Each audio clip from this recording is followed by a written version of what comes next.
Hello, good morning students. कैसे हैं आप सब लोग? अच्छे हो? चलो, हाँ बेटा, पिछली वीडियो में हम चैप्टर पढ़ रहे थे मेरे संग की औरतें। तो ये हमारा चैप्टर है, कंप्लीट नहीं हो पाया था, इनकम्प्लीट था। आज हम इसको कंप्लीट करते हैं। तो देखिए, मेरे संग की औरतें, ये क्या है? ये एक संस्मरण है। क्या है? संस्मरण।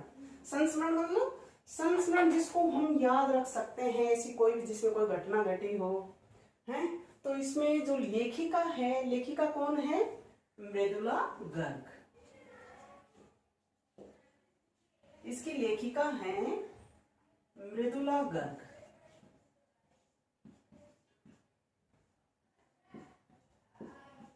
तो ये जो लेखिका मृदुला है, ये 5 बहनें हैं, एक भाई है। तो इनकी जो भी घटना घटी है, जो भी बातें हुई अपने बचपन से लेकर, जो भी मतलब इन्होंने लेखन कार्य किया, किस किस ने लेखन कार्य किया, वो सब इसमें बताया गया है। किस तरह से इनका आपस में जो बिहेव था, एक दूसरे के प्रति जो बर्ताव रहा है, व्यवहार है, वो सब इसके अंदर दर्शाया गया। तो कई बार जैसे ऑब्जेक्टिव टाइप में क्वेश्चन पूछ लेते हैं कि भाई मेरे संग की औरतें, ये कहानी है या फिर नाटक है, संस्मरण है, क्या है?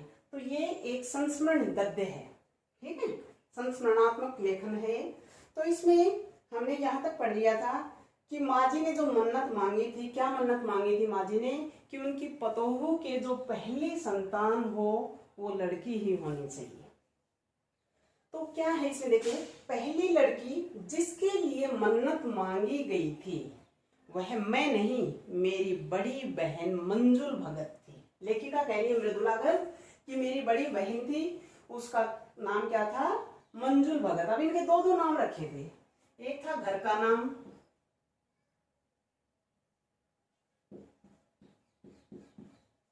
और एक था बाहर का नाम। अलग अलग नाम रखे गए थे, दो नाम। तो बाहर का नाम इसका क्या था? मंजुल भगत।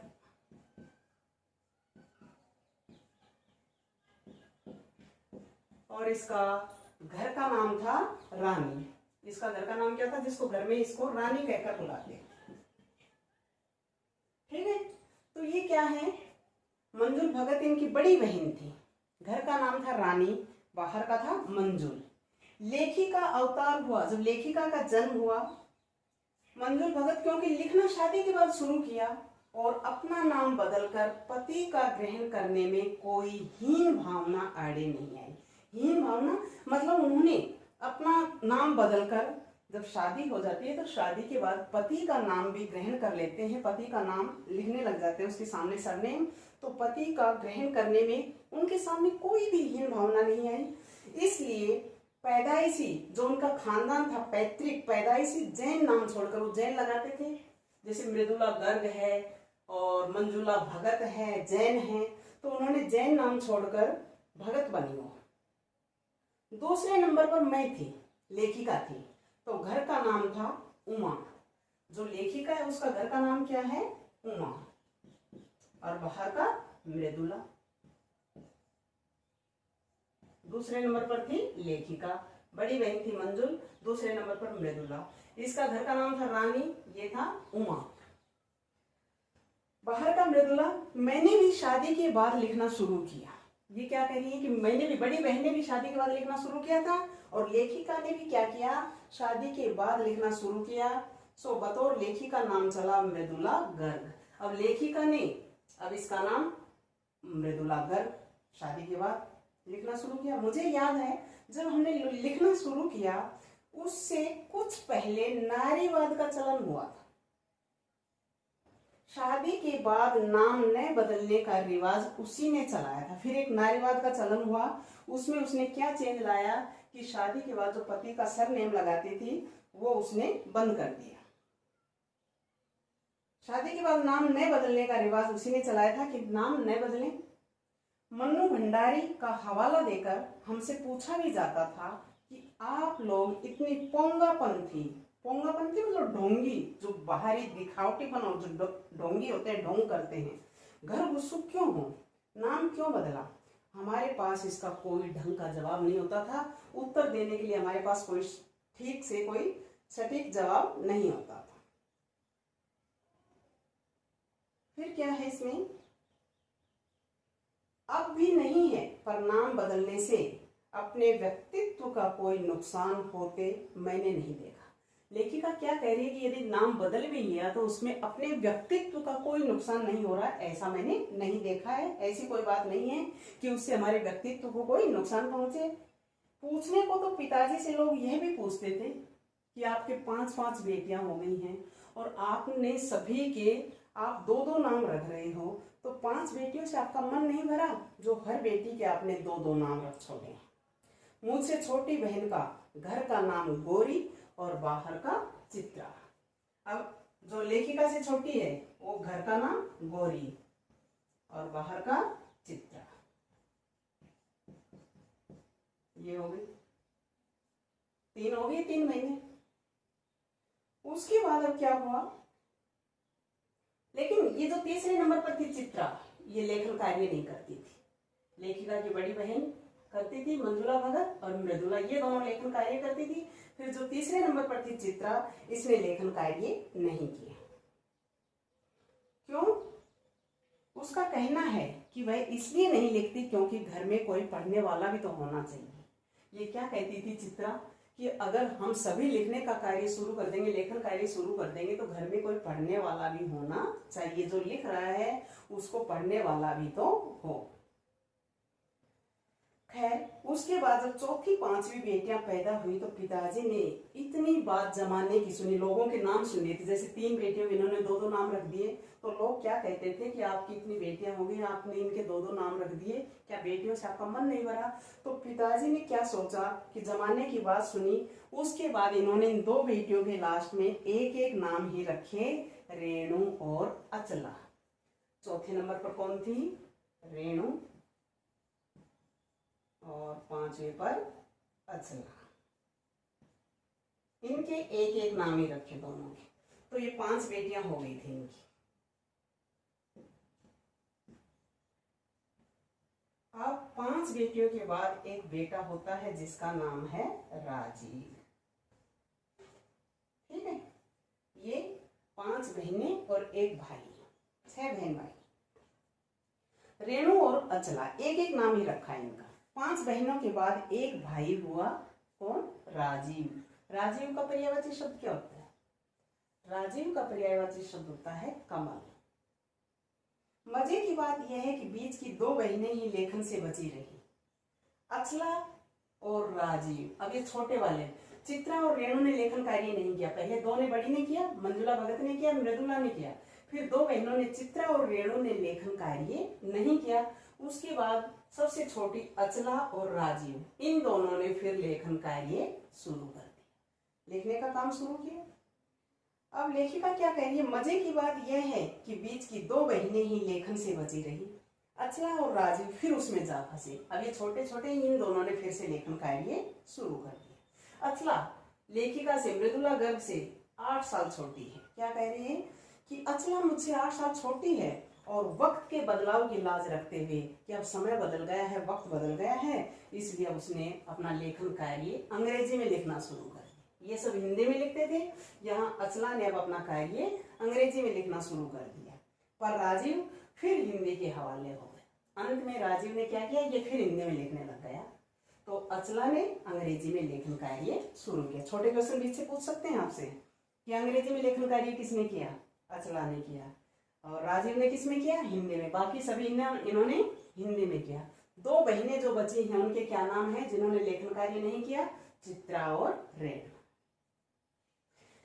हम 4 लिखते हैं, अब 3 तो बहनें लिखती हैं, 2 बड़ी, 1 छोटी और एक राजीव भाई है। जो हम 4 लिखते हैं और तमाम खानदान, पूरा खानदान हमें पढ़ता है। जो इन्होंने लिखा उसको पढ़ने वाले हैं। मेरे ससुराल में मुझे कोई नहीं पढ़ता। इस तथ्य को हजम करने में मुझे काफी वक्त लगा, समय लगा। फिर उसके फायदे भी नजर आने लगे। क्या क्या फायदे हुए कि कम से कम घर के भीतर तो मुझे हिंदी आलोचना, आलोचना क्या होती है? जो अच्छे बुरे की बात हो जाती है, उसके फायदे भी नजर आने लगे कि आलोचना क्या हो, अच्छे बुरे की बात 2-4 नहीं होना पड़ता कि उनमें से किसी की अच्छी या बुरी बात सुने तो शर्मिंदगी महसूस नहीं। खैर, मैं अपनी नहीं, उन देवियों की बात कहना चाहती हूँ। जो परदादी की मन्नत के नतीजतन धरती पर आई और लेखक नहीं बनी। जो बनी उन्हें सांस लेने की जरूरत कुछ ज्यादा हो, समझ में आता है। जैसा मेरे पिताजी ने एक बार मंजुल से कहा था। मंजुल भगत से क्या कहा था? कोई दम नहीं घुटता, सांस लेने की जरूरत ही ज्यादा है, पर यहाँ तो हम शेर तो गैर लेखिका बहने सवा शेर। ये क्या करेंगे? हम लिखने वाले अगर शेर हैं तो वो दो जो बिना लिखने का कार्य करती हैं, गैर बिना लिखने का कार्य करने वाली सवा शेर, अर्थात इनसे भी 2 कदम आगे हैं, बढ़कर हैं, इनसे पीछे नहीं रुकी वो, इनसे आगे हैं, सवा शेर। चौथे नंबर वाले रेणु का आलम यह था कि गर्मी की दोपहरी में स्कूल से वापसी पर जब गाड़ी उसे और उससे छोटी बहन अचला को बस अड्डे से लेने जाती तो रेणु क्या करती थी? बस में बैठने से मना कर देती। रेणु और अचला जब स्कूल जाती थी तो रेणु क्या करती थी? रेणु का आलम यह था कि वो बस में बैठने से इनकार कर देती। उसका कहना था कि यूं थोड़ा सा रास्ता गाड़ी में बैठकर तय करना किन लोगों का प्रतीक है? सामंत शाही का प्रतीक था, कि जो राजा बादशाह होते हैं उनका प्रतीक है, कि बड़े बड़े लोग बैठते हैं गाड़ी वगैरह में, तो हम तो क्या है, साधारण आदमी हैं, इसलिए पैदल चलने में ही मुझे मजा आता। अब क्या हुआ? उसका कहना यह था कि थोड़ा सा रास्ता गाड़ी में बैठकर तय करना तो सामंत शाही का प्रतीक था, जो शायद था, पर साथ ही पिता के अतिरिक्त क्या था? इनका लाड़ प्यार भी था। पिता ने भी इतना अधिक प्यार दे रखा था उन्हें कि वो लाड़ प्यार था। और रसोइये को खाना खिलाकर जल्दी फारिग होना, किसी कार्य से निवृत्त हो जाना, निश्चिंत हो जाना, फारिग करने की लाचारी का भी। माँ तो सब चीजों से उदासीन रहती थी, कि माँ का तो क्या था, घर के कामकाज में कोई उनकी रुचि ही नहीं थी। लेकिन पिताजी काफी कुड़ते भुनते, मतलब परेशान होते थे जब देखते कि अचला है वो तो गाड़ी में बैठी आ रही है और रेणु है वो पैदल चल कर आ रही। ये 2 बहनें जब साथ जाती तो रेणु क्या कहती थी कि गाड़ी में बैठना सामंत शाही का प्रतीक लगता है, तो अचला तो गाड़ी में बैठ कर आती और रेणु पैदल चल कर आती। तो पिताजी जब गर्मी की दोपहरी में उसको पसीने में जब देखते थे तो उनका जी उसको देखकर, मतलब वो परेशान होते थे कि पैदल चल कर आ, पसीने में तरम तर, खरामा खरामा, धीरे धीरे, खरामा खरामा का मतलब धीरे धीरे। बचपन में एक बार चुनौती दिए जाने पर उसने जनरल थिमैया को पत्र लिखकर उनका चित्र मंगवा लिया था, जो एक मोटरसाइकिल सवार जवान आकर उसके हाथ में दे गया था। पड़ोस में उसका रुतबा काफी बढ़ गया था। गाड़ी में बैठने के साथ उसे इम्तिहान देने से भी प्रेरित था। एक तो क्या था, गाड़ी में बैठने की बात आई कि वो गाड़ी में नहीं बैठती थी। दूसरा क्या था कि जो भी एग्जाम देना है, परीक्षा देनी है, उससे भी उसे नफरत थी, परहेज था। वो क्या कह रही है कि मैंने पढ़ाई कर ली लेकिन मैं परीक्षा देना नहीं चाहती। अब क्या हुआ? इम्तिहान देने की बारी आई तो भाई अड़ गई। पहले मुझे समझाओ कि बीए करना क्यों जरूरी है। अब वो क्या कह रही है अपने घर वालों से, अपने पिताजी से, कि मैं बीए जो कर रही हूँ तो इसमें बीए करना क्यों जरूरी है, आप मुझे ये बताओ। मैं तब इम्तिहान दूंगी, अगर मुझे यकीन आ गया कि हाँ कोई फायदा है तब तो मैं परीक्षा दूंगी, वरना परीक्षा नहीं। हमने तरह तरह के तर्क दिए। माँ ने कहा पिताजी से पूछो। अब माँ फालतू के कामों में इंटरेस्ट नहीं लेती थी, रुचि नहीं लेती थी, तो उन्होंने क्या कहा कि आप अपने पिताजी से पूछो इसके क्या क्या फायदे हैं। पिताजी ने कहा अगर आप बीए कर लोगी, परीक्षा दोगी तो नौकरी कर पाओगी, शादी कर पाओगी, अच्छे घर में आपकी शादी होगी, लड़का जो मिलेगा वो भी कैसा होगा, पढ़ा लिखा होगा, सर्विस कर रहा होगा, जॉब कर रहा होगा, तो अच्छी शादी कर पाओगी, लोग आपको इज्जत से देखेंगे, वगैरह वगैरह कई तर्क देकर पिताजी ने उसको समझाया कि परीक्षा देने के ये फायदे। कोई तर्क विश्वसनीय नहीं लगा उसे, लेकिन उसे जो भी तर्क पिताजी ने दिए वो विश्वसनीय नहीं लगे, न रेणु को न खुद उन्हें। आखिर उन्होंने उसी कुतर्क बुरे तर्क का सहारा लिया जो युगों से माँ बाप के काम आता रहा है। अब लास्ट में जब वो परेशान होकर जब वो नहीं मानी तो उन्होंने क्या कहा, पिताजी ने क्या कहा कि बीए करो क्योंकि मैं कह रहा हूँ। रेणु ने बीए तो कर लिया पर सिर्फ पिता की खुशी के लिए, यानी पास होने लायक नंबर लाकर सच बोलने में वह माँ से भी 2 कदम आगे। उसकी माँ की क्या विशेषता थी कि वो हमेशा सच का समर्थन करती थी। लेखिका की माँ की व्यक्तित्व की विशेषताएं जब हम बताते हैं तो हम क्या कहते हैं कि वो सच का समर्थन करने वाली महिला थी। तो जो ये है रेणु, ये क्या थी, अपनी माँ से भी सच बोलने में 2 कदम आगे निकली। गनीमत यह है कि आधा समय उसके सच सुनकर लोग सोचते हैं कि वो मजाक कर रही है। कई बार तो क्या होता था कि जब उसकी सच की बातें सुनते थे, सच्ची बातें सुनते थे, तो लोगों को विश्वास नहीं होता था कि ये सच बोल रही है। वो कई बार तो क्या सोचते थे कि ये मजाक कर रही है। इसलिए बिना मेहनत वह लोगों को हंसाए रख लेती है। आज भी यदि कोई उसे इत्र भेंट करता है, इत्र क्या होती है, सेंट, परफ्यूम, कि जो हम अपने शरीर पर उसको क्या करते हैं, सुगंधित पदार्थ होता है परफ्यूम, तो जो भी उसे इत्र भेंट करता है वो कहती है नहीं चाहिए, नहाती हूँ। वो ऐसे मजाक करती थी, हंसी मजाक करती थी, लोग उसकी बातों को सुनकर हंसते थे। तो उसने क्या कहा, कहने का तात्पर्य यहाँ पर क्या है कि सेंट परफ्यूम तो वो लगाते हैं जो नहाते नहीं, जिनके शरीर से बदबू आती है, मैं तो नहाती हूँ। अब 3रे नंबर पर है चित्रा। ठीक, अब इसकी बात है। 3रे नंबर पर है चित्रा। वह कॉलेज पढ़ने तो जाती थी, पर खुद पढ़ने से ज्यादा दिलचस्पी, उसकी रुचि औरों को पढ़ाने में रखती थी। वो अपना खुद पढ़ने में इतना इंटरेस्ट नहीं लेती थी जितना दूसरों को पढ़ाने में उसकी दिलचस्पी थी, रुचि थी। इसलिए इम्तिहान में उसके अंक कम और उसके जो भी शागिर्द क्या होते हैं, जो भी उसके शिष्य थे जिनको वो पढ़ाती थी, उनको बोलते हैं शागिर्दों, के ज्यादा आते थे। पर अपने यहाँ सब चलता था। उसकी शादी का वक्त आया तो उसने एक नजर में लड़का पसंद करके ऐलान कर दिया कि शादी करेगी तो उसी से। उसने एक बार में ही लड़के को देखते ही जवाब दे दिया था कि वो शादी करेगी तो सिर्फ उसी से करेगी, 3रे नंबर की चित्रा।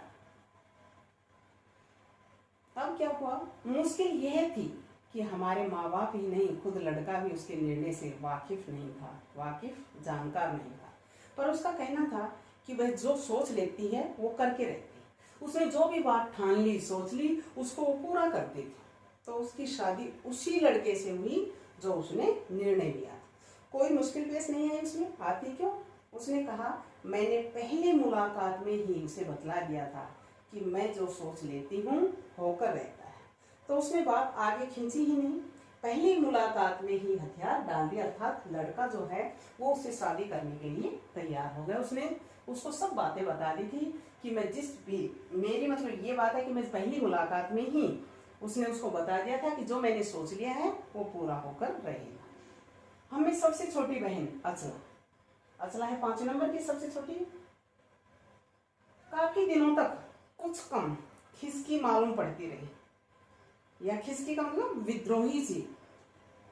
जैसे विद्रोह हो जाता है, कोई भी दंगा फसाद हो जाता है, तो पिता का कहा मानकर पहले उसने क्या किया, अर्थशास्त्र क्या होता है, इकोनॉमिक्स, आप पढ़ते हैं इकोनॉमिक्स, तो इको को हिंदी में क्या बोलते हैं, इकोनॉमिक्स को अर्थशास्त्र।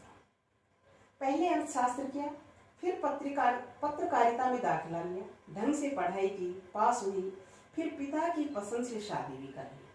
कौन? अचला, सबसे छोटी। पर उसके आगे लीक पर नहीं चल पाई। घर बार में मन ज्यादा रुचा नहीं और मंजुल और मेरी तरह उम्र के 30 बरस पार करते ही लिखने का रोग लगा लिया। अब उसने भी लेखन कार्य शुरू कर दिया। अब क्या होता है, एक बार हमसे एक सी रही, एक बात हमें एक सी रही, घर बार को हमने क्या किया, परंपरागत तरीके से हमने भले न चलाया हो लेकिन उसे तोड़ा भी। वो क्या करेगी, हम सब बहनों की ये खास बात रही है कि शादी के बाद यदि हमने अपने परिवार को परंपरागत तरीके से चलाया नहीं तो उसे तोड़ा भी नहीं, उस परंपरा को, अपने रस्म को पूरा निभाया। शादी एक बार की और उसे कायम रखा, चाहे तलाक के कगार पर खड़ी चली हो पर कगार तो डूबी नहीं। शायद इसीलिए कि जैसा मैंने अपने पहले उपन्यास में लिखा डाला था, हम सभी विश्वास करती रही होंगी कि मर्द बदलने से कोई प्रयोजन सिद्ध नहीं होता। मर्द पुरुष को बदलने से, पति को बदलने से उसका कोई प्रयोजन सिद्ध नहीं होता है। घर के भीतर रहते हुए ही अपनी मर्जी से जी लो तो काफी अच्छा है कि हम अपने घर के अंदर ही रहें, जिससे शादी की है उसी पति के साथ रहना है, रिश्ता नहीं तोड़ना। शादी के बाद अब एक देखो, ये कहानी बताती है, छोटी सी एक बात बताती है। क्या होता है कि शादी के बाद मैं बिहार के, लेखिका कह रही मृदुला गर्ग, मैं बिहार के एक छोटे से कस्बे का नाम क्या है, डालमिया नगर। डालमिया नगर में रही, जहां मर्द औरतें चाहे पति पत्नी क्यों न हो, पिक्चर देखने भी जाते तो अलग अलग दड़बों में बैठते। दड़ब क्या होता था? ग्रुप में, समूह में। जैसे जेंट्स अलग बैठते थे और लेडीज अलग बैठते, अपने अपने अलग अलग समूह में बैठते थे। मैं दिल्ली से कॉलेज की नौकरी छोड़कर वहां पहुंची थी और नाटकों में अभिनय करने की शौकीन रही थी। शौक, चाव था इसे, अभिनय, नाटक में अभिनय करती थी। मैंने उनके चलन से हार नहीं मानी। जब वहां उनका तौर तरीका, रीति रिवाज देखा तो इनको अच्छा नहीं लगा, तो इन्होंने हार नहीं मानी। साल भर के भीतर उन्हीं शादीशुदा औरतों को पराये मर्दों के साथ नाटक करने के लिए मनाया गया कि जरूरी नहीं है आप अपने पति के साथ ही नाटक में कार्य करें। पराये मर्द, दूसरे लोगों के साथ भी उन्होंने कार्य करने के लिए उन्हें राजी कर लिया, तैयार कर लिया। अगले 4 साल तक हमने कई नाटक किए। अकाल राहत कोष के लिए उन्हीं के माध्यम से पैसा इकट्ठा किया कि जब अकाल पड़ जाता है, बाढ़ आ जाती है, सूखा हो जाता है, कई तरह के होते हैं अकाल, तो अकाल राहत कोष के लिए इन्होंने पैसा भी इकट्ठा किया उन नाटकों के माध्यम से। अब दूसरी बात बताती है कि वहां से निकली तो कर्नाटक के एक छोटे से कस्बे बागलकोट में पहुंच गई। पहले तो बिहार के डालमिया नगर में पहुंची थी, अब क्या है, कर्नाटक के एक छोटा सा कस्बा है जिसका नाम है बागलकोट, वहां पहुंच गई। तब तक लेखिका क्या कह रही है कि मेरे 2 बच्चे हो चुके थे और उनकी उम्र में क्या हो गई थी, स्कूल जाने लायक हो गए थे। पर वहां कोई ढंग का स्कूल नहीं था। जब ये कर्नाटक के एक छोटे से कस्बे बागलकोट में पहुंची, उस समय इनके 2 बच्चे हो गए थे और वो दोनों स्कूल जाने लायक हो गए थे, उनकी एज हो गई थी, लेकिन वहां पर कोई अच्छी स्कूल नहीं थी।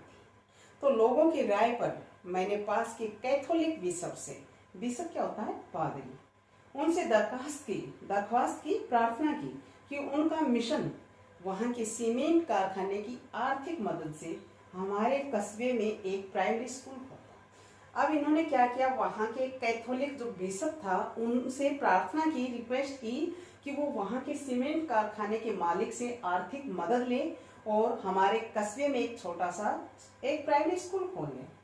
पहले उन्होंने कहा, क्योंकि उस प्रदेश में क्रिश्चियन जनसंख्या बहुत कम थी, जो क्रिश्चियन लोग थे वो बहुत कम थे, इसलिए वे वहां स्कूल खोलने में असमर्थ थे, अयोग्य थे। मैंने गैर क्रिश्चियन बच्चों को भी शिक्षा पाने के लायक सिद्ध करते हुए मैंने क्या कहा कि यदि क्रिश्चियन बच्चे कम हैं तो गैर क्रिश्चियन बच्चों को भी परमिशन दी जाएगी।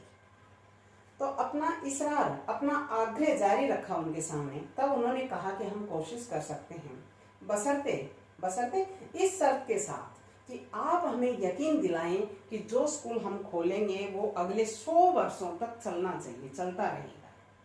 अब उसकी बात पर, उनकी बात पर इन्हें गुस्सा आ गया। तो ये क्या करें, मुझे गुस्सा आ गया। मैंने कहा, स्कूल की छोड़िए, किसी के बारे में भी यकीन नहीं दिलाया जा सकता कि वह अगले 100 वर्ष तक चलेगा। अब इस बात पर लेखिका गुस्सा आ गया कि आप तो इस तरह की बातें कर रहे हैं, ऐसा तो कोई भी यकीन नहीं दिला सकता कि अगले 100 वर्ष तक वो चल सके। अब वे भी गुस्सा खा गए, बोले, खुदा का लाख शुक्र है, बच्चों के नए पढ़ पाने की समस्या आपकी है, मेरी नहीं। अब वो कह रहे हैं कि इस तरह से बच्चों का नए पढ़ पाना, ये समस्या आपकी है, ये मेरी नहीं। बात कड़वी थी पर 100% सच भी थी। कहते हैं सच हमेशा कड़वा होता है, तो बात कड़वी थी लेकिन 100% क्या थी, सच थी। सच के आगे सिर झुकाने की हमारी बचपन की आदत थी। सो मैंने तय किया। अब क्या तय किया कि मैं खुद, लेखिका कह रही है कि मैं खुद अंग्रेजी, कन्नड़, हिंदी, ये 3 भाषाएं पढ़ाने वाला एक प्राइमरी स्कूल खोलूंगी। लेखिका को 3 भाषाएं आती थी, अंग्रेजी, हिंदी और कन्नड़, जिसमें 3 भाषाएं खुद पढ़ाने लगी। और इन्होंने क्या कहा, ये तय कर लिया था, निर्णय ले लिया था, निश्चय किया था कि वो वहां पर एक प्राइमरी स्कूल खोलेंगी। कर्नाटक सरकार से उसे मान्यता भी दिलवाई। वहां के अनेक मेहनती और खिसके लोगों की मदद से इनका यह व्रत पूरा हुआ। मेरे बच्चे तथा अन्य अफसरों के बच्चे उसी स्कूल में पढ़े। बाद में अलग अलग शहरों के अलग अलग ख्यात स्कूलों में, जो फेमस स्कूल होते हैं प्रसिद्ध, उनमें वो दाखिला भी ले पाए। ऐसे अनेक मौके आए जब मैंने अपने जिद्दीपन के नमूने उनके सामने पेश किए, पर सबसे ज्यादा उसने मंच पाया मेरे लेखन में, जो शुरू से अब तक लीक से खिसका अपनी राह खुद तलाशता रहा है। पर सब कुछ कर लेने पर भी मैं अपनी छोटी बहन रेणु के मुकाबिल नहीं पहुंच सकती। कि रेणु जो बोल देती थी उसको करके ही रहती थी। तो कहिए मैंने खुद खूब किया लेकिन उसके मुकाबले तक नहीं पहुंच पाए। 1950 के अंतिम दौर में अब एक घटना और बता रहे हैं, सन 1950 की घटना है ये। क्या हुआ था उस समय, दिल्ली में भारी बारिश आ गई थी। तो दिल्ली की ये क्या है, 1950 के अंतिम दौर में एक रात दिल्ली में एक साथ 9 इंच बारिश हो गई। दिल्ली की खासियत यह रही कि थोड़ा पानी बरसते ही वहां के नाले पर नालों में बाढ़ आ जाती है। सिटी में ऐसा ही होता है, ये नहीं है कि गांव में पानी खुले में जा रहा है, मिट्टी उसको पी लेती है, वो उसमें मिल जाता है, दिखाई इतना नहीं देता है। अब सिटी में तो जरा सा पानी होते ही इतना सड़कों पर नालों में ऐसे फैल जाता है। तो कह रहे उस समय इतनी जबरदस्त बारिश आई कि 9 इंच पानी भर गया वहां पर। अब क्या होता है, पानी नालों पर नालों में बाढ़ आ जाती है, पुलों के नीचे पानी भर जाता है और तमाम यातायात, पूरा यातायात ठप हो गया। इस कयामती इस भीषण बारिश के बाद तो सरकारी दफ्तरों के पहले तल्लों में जो फर्स्ट फ्लोर होती है उसमें क्या हुआ, जो फाइलें थी ऑफिस वगैरह में वो पानी में तैर गई। इतना पानी भर गया था वहां पर। अगली सुबह किसी तरह का कोई वाहन सड़क पर नहीं निकल रहा था। जाहिर है कि रेणु के स्कूल की बस भी उसे लेने नहीं आई। अब जब वहां इतना पानी भर गया था तो रेणु की बस जो स्कूल से आती थी वो भी लेने के लिए नहीं आई। रेणु ने कहा कोई बात नहीं, मैं पैदल चली जाऊँ। सबने समझाया, क्या समझाया कि आज इतनी बारिश हुई है, जब सब कुछ ऐसा हो रहा है तो आपकी स्कूल बंद होगी, स्कूल की छुट्टी होगी। लेकिन उसने कहा, नहीं माना। स्कूल की बस भी उसे लेने नहीं आई। रेणु ने कहा कोई बात नहीं, मैं पैदल चली जाऊंगी। सबने समझाया स्कूल बंद होगा, मत जाओ। उसने कहा आपको कैसे पता? इस सवाल का माकूल अच्छा जवाब किसी के पास नहीं था। हमारे यहाँ फोन जरूर लगा हुआ था, स्कूल में भी रहा होगा, पर बारिश के चलते क्या हुआ, वो भी ठप हो गए, उसने भी कार्य करना बंद कर दिया। तो रेणु अकेली पैदल स्कूल चल गई। गनीमत यह थी कि बारिश एक बार में बरस लेने के बाद वो थोड़ी थम गई। सड़कों पर पानी था पर और बरस नहीं रहा था। तो रेणु 2 मील पैदल चलकर स्कूल पहुंची। पैदल चली गई, वो स्कूल की बस नहीं आई। सबने मना भी किया कि आज आप स्कूल नहीं जाएंगी, कि आपकी स्कूल की छुट्टी है। लेकिन उसने क्या कहा, ये आपको किसने कहा कि स्कूल की छुट्टी है, मैं पैदल चली जाऊंगी। तो 2 मील पैदल चलकर स्कूल पहुंची। जैसा हमने कहा था, अब क्या हुआ, स्कूल बंद था। चौकीदार रेणु को देखकर दंग रह गया, हैरान रह गया। पर रेणु को कोई मलाल नहीं था, इस बात का कोई दुख नहीं हुआ कि मैं क्यों आई, पैदल चलकर आई इतने पानी में। उसे कोई मलाल नहीं था, कोई दुख नहीं था। वह वापस 2 मील चलकर घर पहुंच गई। सबने कहा हमने पहले ही कहा था। क्या कहा था? तो उसने कहा स्कूल बंद था तो मैं वापस आ गई। इसमें क्या परेशानी है आपको कि स्कूल अगर बंद था तो मैं वापस आ गई, इसमें आपका कहना कहां से आ गया? अब सोचती हूँ कैसे रोमांच का अनुभव हुआ होगा उसे उस दिन। लेखिका मृदुला गर्ग कह रही है कि जब वो ऐसे इस तरह से वापस चलकर आई तो जो रोमांचक कार्य उसने किया, उस रोमांच का उसका अनुभव कैसा हुआ होगा उस दिन। जगह जगह पानी से लव करते सुनसान शहर में निचाट अकेले, मतलब बिल्कुल अकेले अपनी ही धुन में मंजिल की तरफ चलते चले जाना। कौन? रेणु। तो इस तरह से वो क्या कह रही है कि सच अकेलेपन का मजा ही कुछ और है, कि जब इस तरह अकेले रहते हैं तो अकेलेपन का मजा ही कुछ और है। तो ये है आपका चैप्टर, आपको समझ में आ गया होगा। तो इसी आधार पर आप क्या करेंगे, इन प्रश्नों के 4 क्वेश्चन तो हमने कर लिए थे, ठीक है। आगे आप ये जो बाकी की 4 क्वेश्चन और रह रहे हैं, इनको आप इस वीडियो को सुनते हुए समझते हुए चैप्टर की रीडिंग लगाएंगे और इन प्रश्नों के उत्तर आप करेंगे। किसी तरह का कोई भी डाउट हो तो वो हम डाउट क्लास में उसको क्लियर करेंगे, ठीक है। तो देखिए इसमें जैसे क्वेश्चन है कि डराने, धमकाने, उपदेश देने या दबाव डालने की जगह सहजता से किसी को भी सही राह पर लाया जा सकता है। तो इसमें आप क्या बताएंगे कि जो परदादी है वो चोर को किस तरह से अपने वश में कर लेती है, उसको न डांटती है, न धमकाती है, न उसको किसी से पिटवाती है, बल्कि बेटा कहकर उसे सहज भाव से अपना बेटा मान लेती है। और वो भी क्या करता है, चोरी का काम करना छोड़ देता है और साहूकारी खेती करने लग जाता है। ठीक है। नेक्स्ट क्वेश्चन है कि शिक्षा बच्चों का जन्म सिद्ध अधिकार है, तो उसमें आप क्या बताएंगे कि वो जो क्रिश्चियन लोगों के लिए वहाँ के कर्नाटक के कैथोलिक बिशप से आग्रह करती है कि एक प्राइमरी स्कूल खोला जाए, तो इस तरह से इसमें वो सभी इसका आंसर हो जाएगा। तो आप इन प्रश्नों के उत्तर अपनी फेयर नोटबुक में कर लेंगे। धन्यवाद।